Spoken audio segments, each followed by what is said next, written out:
Good morning. Today is day 330 of our 365 days of Bible study.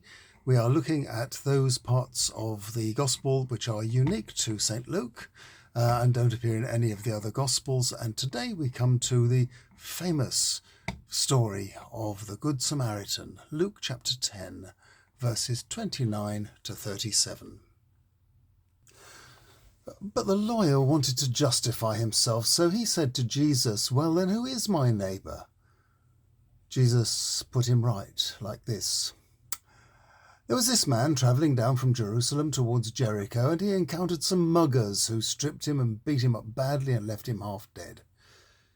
By total coincidence, a certain priest was also following that road.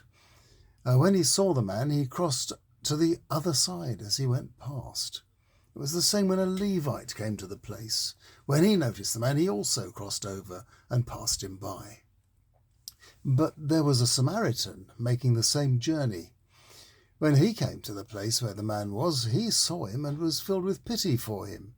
He came over to him and bandaged his wounds, having first disinfected them with oil and wine.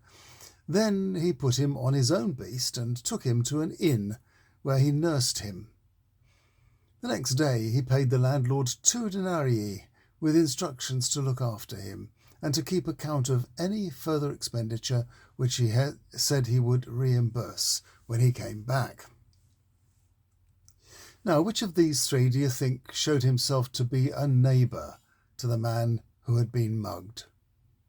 The lawyer said, but it was the one who acted mercifully towards him.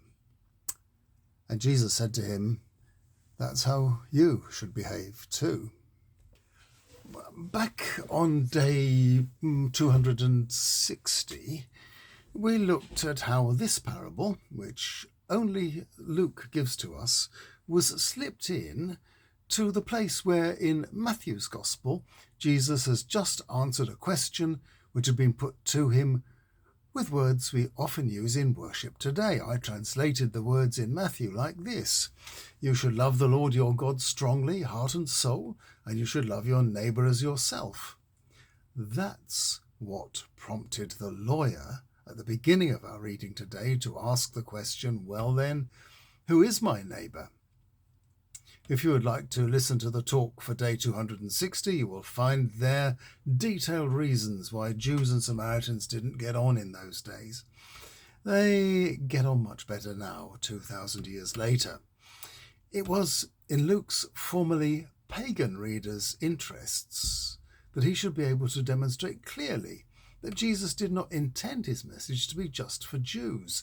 So, having included in his personal collection of stories this very affecting tale about Jews who should have known better behaving badly, and this innocent but despised foreign heretic behaving beautifully, how could Luke possibly not use it in this very suitable place? Down at the bottom of the parable lies the quandary of the faithful Jew. It is the same quandary as the quandary faced by Muslims and by those Christians who like to live by the book. It is the struggle between the ethics of law and the ethics of love.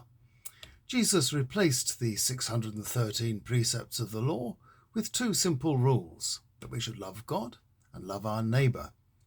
Luke had copied that from Mark, and so had Matthew. It was of vital importance. A recent cartoon that was shared on Facebook has Jesus empty-handed, but wearing a crown of thorns, standing in front of a crowd of biblical fundamentalists all holding Bibles and looking daggers at him. He is saying to them something I profoundly agree with. The difference between me and you is that you use Scripture to determine what love means, and I use love to determine what Scripture means. Tomorrow, we see another example of how duty and devotion relate to each other in the story about Jesus' close friends, Martha and Mary, and I'll look forward to seeing you then.